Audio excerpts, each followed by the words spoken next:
Communication Essentials for Good Impressions. This is the April lesson for your Homemaker meetings. And so right off, the communication plays an important role in the leadership process. Communication helps a leader in building relationships, effectively delegating tasks, and even sharing the organization's vision with its members. But effective communication isn't necessarily natural. It takes some work to be a good communicator and to be good at communicating. Let's learn about nonverbal communication and body language and active listening. So there's two quotes I'm going to read out loud to you. One is, we have 2 ears and 1 mouth so that we can listen twice as much as we speak. And that is by Epictetus, I think is how you say that name. And the other quote is, what you do speaks so loud that I cannot hear what you say. And that's by Ralph Waldo Emerson. So what are these 2 people trying to say to us? Listen. Yes, listen. What additional quotes have you heard that express the relationship of effective communication to good impressions? Is there any other quotes? I didn't have any that came to mind for myself, but I didn't know if... I have heard, you have 2 ears and 1 mouth. I have heard that quote before. Yes, and sometimes it's hard when we're trying to listen to someone telling us something, because sometimes we are thinking about our answer. And so we're not really listening truly to what that person is saying, because you're already thinking about your answer. So we're going to talk about that later on in our lesson. So nonverbal communication can be as powerful as the spoken word. Just as what we say creates an impression on people, so does your appearance, how you hold yourself, and how you act towards people. Understanding what you're saying with your body and appearance is important, particularly when you are trying to make a good impression. So having an active awareness of nonverbal communication can help you. So you want to make sure you project an image of confidence, demonstrate a power of influence, express sincerity, interest, or cooperativeness, create trust, and recognize personal tension. So we are going to do an activity. So here's our example. So where did Catherine go? We need Catherine. All right, I'm gonna read the situation while we're waiting for our examples to be here. So our situation is, well, let me rephrase this. We're gonna look at what body language says about us, okay? And we're gonna learn to understand the role that plays in what you're putting out there. So our situation is, your county homemaker council is holding a Taste of the Holidays event. Several members have volunteered to work with homemaker membership booth. A prospective homemaker comes up to the booth to find out more information about joining. So I'm going to have 3 homemakers come up, and they're going to act out part of being at this membership booth. So I'm going to have Henrietta Hillthorne and Lisa Happy Day and Lucy McNervis. So come on up, girls, and we'll wait for Catherine. Is Catherine in the middle of something? Because I can be Catherine if you need me to be. She's on the phone. Okay, let me be Catherine's. All right, so we have 3 different homemakers. So we are the homemakers working in that booth. And we're going to just be what's on this. All right, so girls, are you ready to act out who we are? All right, go.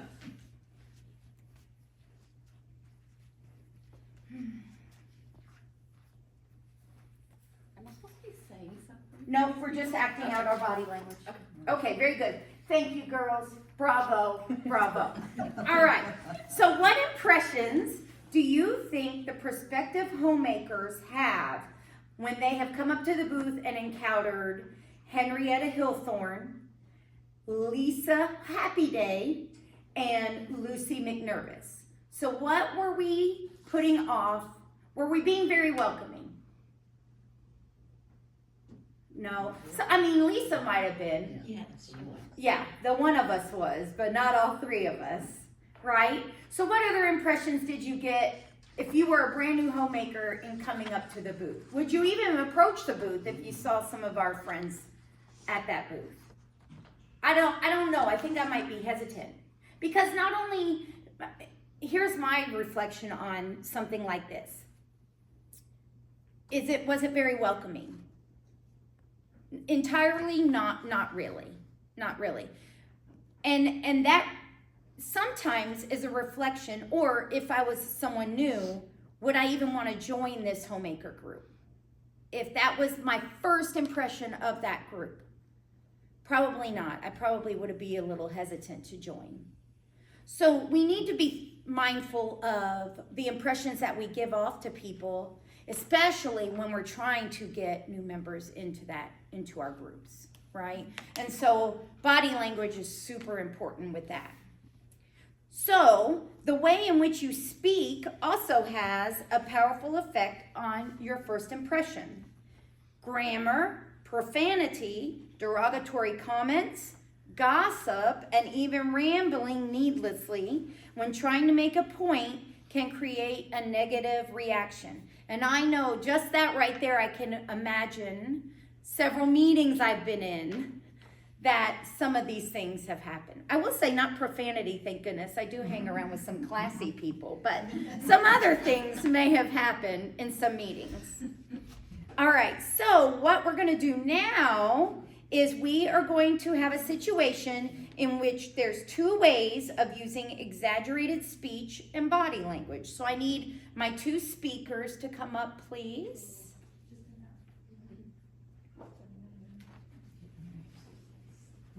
All right, so speaker one, who's speaker one? Me. Okay, all right. Okay. Hey y'all, so glad you're here. Hope you are having a good day. My day has been really rotten. I tried getting here today on time, but I had a million things to do, and somebody was calling me as I was leaving the house and wanted to tell me everything that happened in the last couple of months. I haven't had much time to prepare for today's lesson. I ain't sure if we are going to get anything done today, but here we go. All right, so now leader two, or speaker two. Welcome everyone. I'm so excited to be with you today as we explore the power of communication toward making a good impression. Each of us has the ability to influence others through the way we speak, listen, and express ourselves through appearance and body language. We're going to have so much fun sharing and learning from each other. Let's get started. All right, thank you ladies, bravo. Very good. All right, so what were your impressions of speaker one? Not good. No. She was friendly.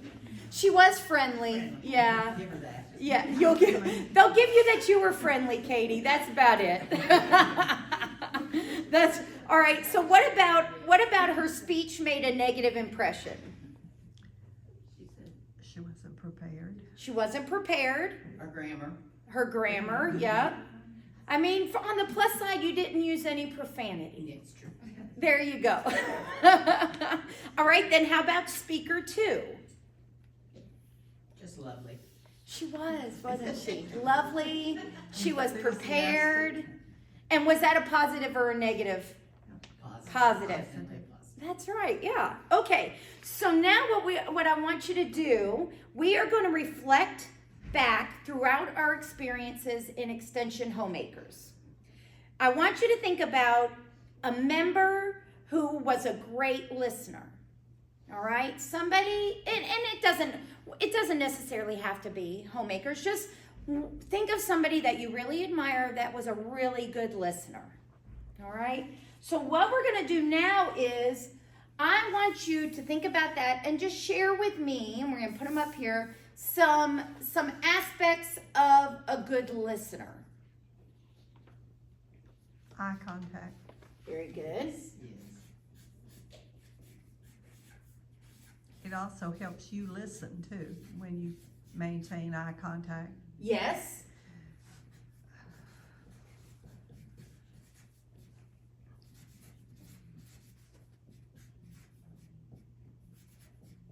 All right.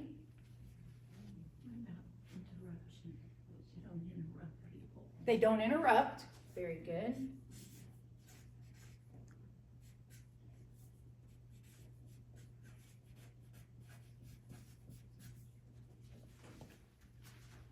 Don't cross your arms like this because you're open, when your arms are open. All right. So their body language Body is a language. positive body language.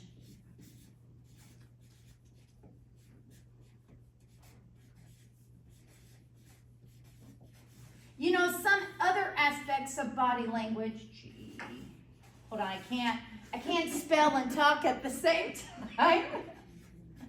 You know, some other positive body language, nodding your head. You know, because then when the person's talking, it makes it sense. You know, you're usually listening because you're agreeing with what they say. You know, that's also some other positive body language. All right, what are some other aspects of a good listener? She waits till you're finished and asks you a question.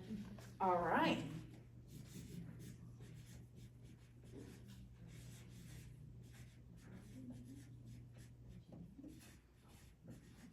Yes, that's really good because you know they're engaged in what you're actively saying.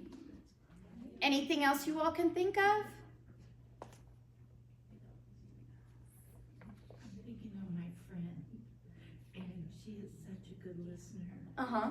But she, I'm sorry. That's I thought okay. That was all. That's okay. She always smiles at me, and but she has dementia now, so it's so sad. Yeah. That's off topic. I used to work with dementia patients. I totally know. Oh, It's terrible. Yeah. I feel like I'm losing my best friend. Yeah. Yeah. And she was my listener, my sounding board. So her facial expressions while you were talking to her, that made you know she was listening as well when she was smiling and yes. Because even if you were telling her something sad, I'm sure her facial expression reflected that. Yeah. That's my granddaughter.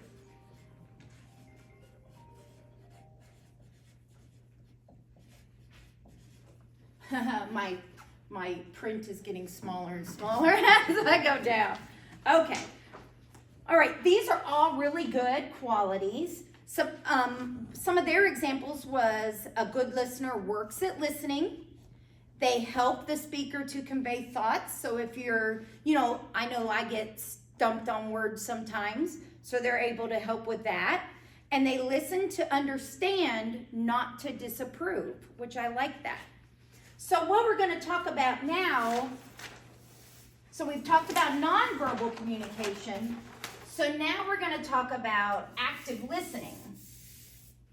So active listening is defined as actively trying to understand what the other person is trying to communicate to you.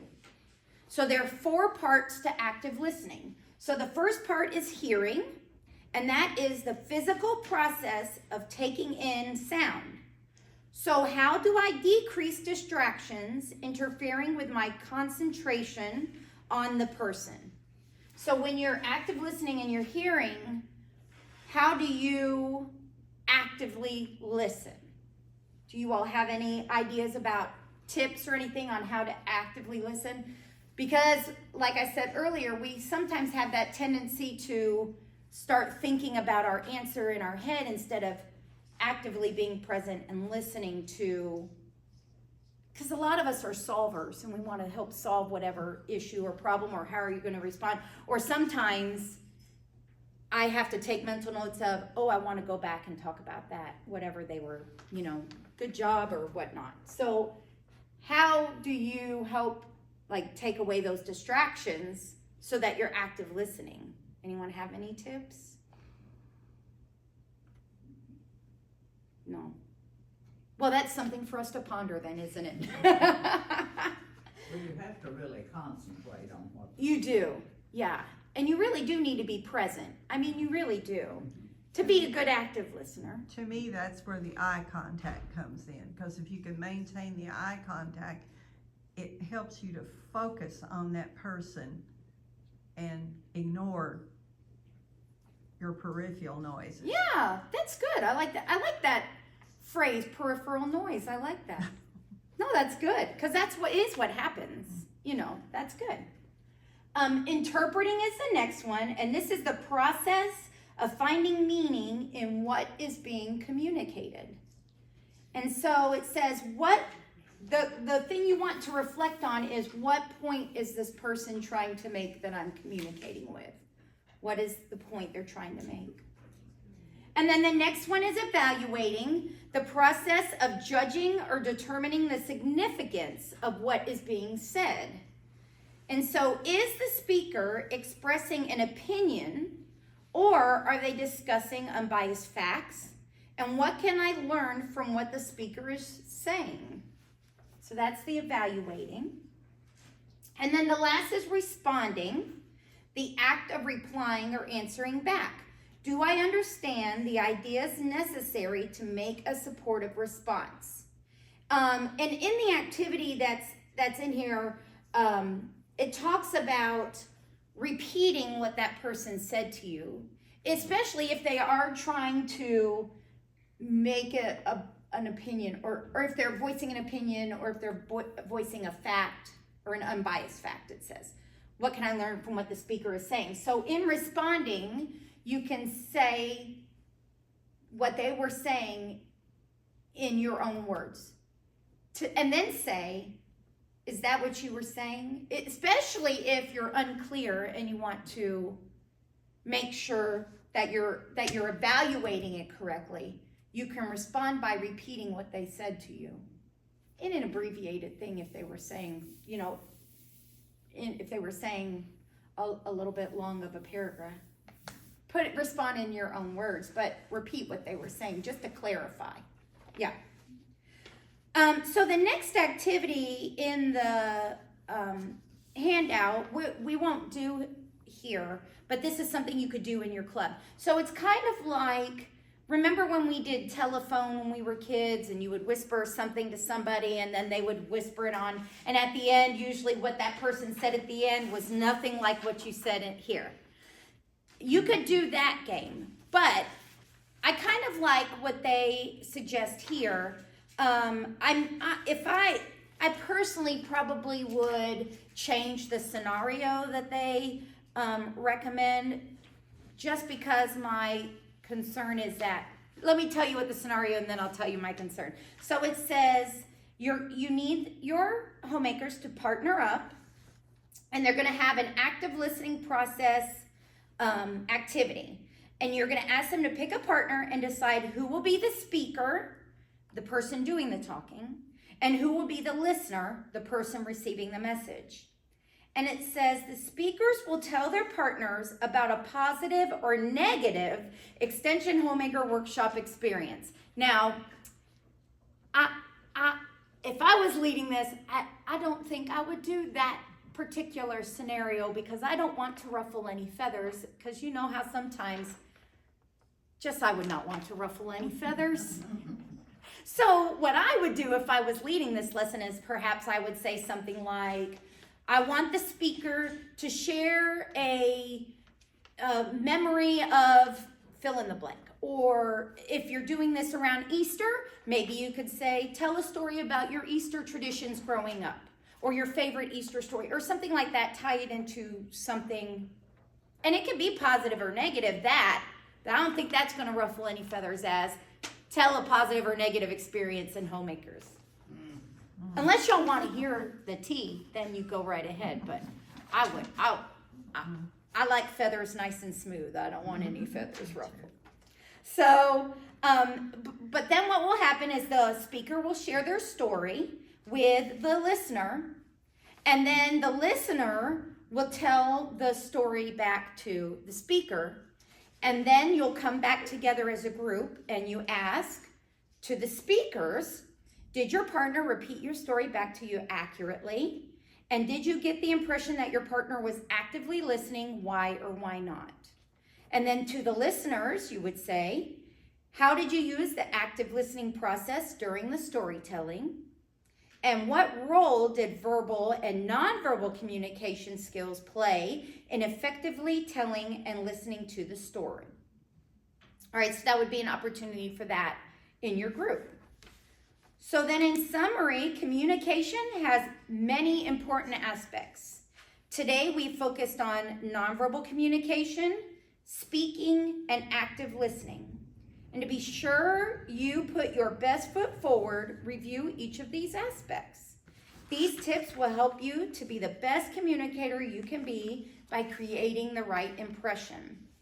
And then also in your handouts, you also have this handout for your members that talk about more into that nonverbal communication. And then on the back, it talks about the listening and active listening. Does anyone have any questions? That's the lesson for today for this. I wish that this went into more of the nonverbal, because I know, especially as I get older, sometimes it doesn't really touch on it in here much. Maybe it does in this. But sometimes my daughter has to say to me when somebody is talking, "Mom, your face." Because sometimes if what the person is saying doesn't make sense, I guess it would be a nice way to say it. Sometimes my face will read my thoughts in my head, if that's a nice way to put things. So sometimes my face, I actively have to monitor what my face is saying, if you all are reading in between the lines. So I wish it talked a little bit more about that kind of nonverbal communication, because sometimes when somebody is talking, you don't necessarily, I know it says smile, but you don't necessarily want, this maybe not appropriate to smile during, what somebody is saying. So I need to be mindful of what my face is saying. Like, if I'm not smiling, my face looks mean. I know that. I've heard that. People have told me that, and I'm okay with that.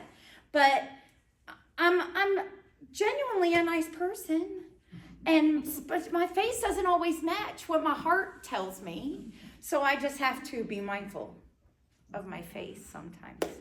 So, go ahead. I was gonna say, I get really nervous when I talk in front of people. Mm-hmm. And I have a bad habit when I'm nervous that everything's funny. And it's not funny. No, Like you said, it's not funny. yeah. So I have to really rein that in. Yeah. Sometimes I have to, Yeah. 'cause Yeah. that's exactly what I do. Yeah. And then I kind of look. You look not like, very caring. right. you I know. get that. When I get nervous, I laugh. Do. Does not do well in haunted houses. They don't like it when you laugh at them, but I'm laughing because I'm nervous. So I totally get that. And you're trying to be compassionate and sincere with whatever you're doing, but it's hard. It doesn't come off that way when you're laughing. I totally understand that. Or it's funny, Yeah. you know deep down, like you said, in your heart you're not laughing, but because of the situation, Yeah. it's out of context. Yeah. But you have developed your own coping mechanism Yeah. to combat that. And that's good. That's what we need to do. Yeah. Yeah, very good. Anyone have anything else they'd like to add? I mean, it really is a good lesson. I do like it because this is stuff that we all need to be aware of, especially when we do present to our groups. And there's a lot of times that we don't even realize how we're coming off, And so this is always a good reminder for us to just not only be aware of what we say, but how we are. Because nonverbal communication speaks before we even open our mouth, you know. So this is really a good reminder for all of us. Because is this gonna just be good for homemakers? No, this carries on to all aspects. When we're at church, when we're out in the grocery, whatnot, this carries out to all aspects of our life. So this is a really good lesson. It's got tips in it that you can carry on wherever you are. So very good. And like I said, I have emailed UK. If I hear back by April of something new, I will make sure I pass it on to the agents so that we all can get an updated slideshow if that's something. But as you saw, I just did this whole lesson just with the facilitator's guide, so that's something you could do in your clubs as well. All right. Well, I thank you all for your time.